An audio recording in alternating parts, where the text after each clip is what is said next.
The most prominent question, most likely, the most important question that people have in their mind when they're thinking even of selling their practice, okay, how much am I going to make? What is my practice's worth?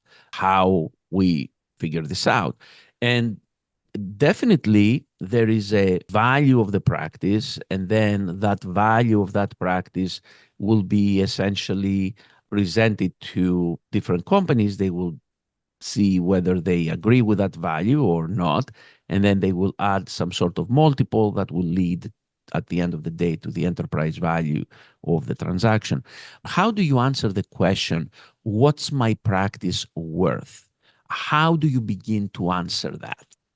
That's a loaded question because you can't really assess that until you become very familiar with the practice itself, what your exit strategy is, what your goals and expectations are, what the metrics tell us about your practice, what the financial results of the practice are.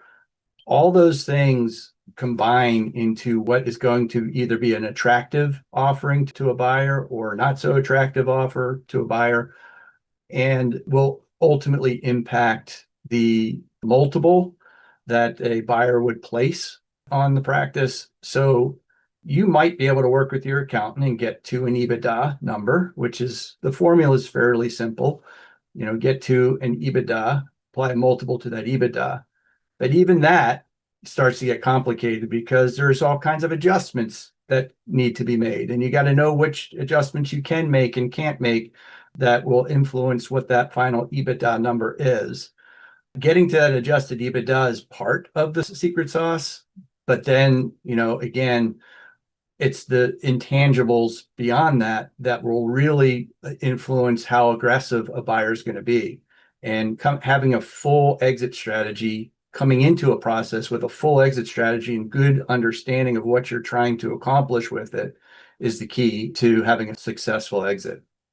What are, I would say, the most important factors that will influence the value of a practice?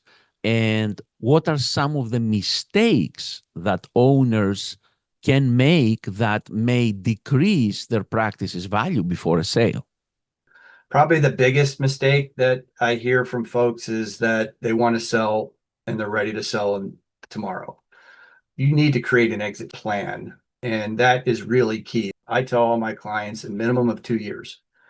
You can do it in less. You certainly can. And a lot of clients that I work with are able to exit in less than 2 years. But our process goes through evaluating your business, but also identifying those things that are attractive to a buyer and not so attractive to a buyer. And sometimes it takes time to fix your practice or maximize the value of your practice before you're ready to sell. And that's the piece that people miss is, sometimes there's things that you need to change in order to maximize the value of the practice.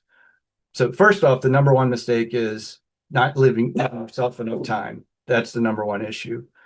The second mistake is probably a lot of people have unrealistic expectations on what the value of the practice is and what a practice looks like.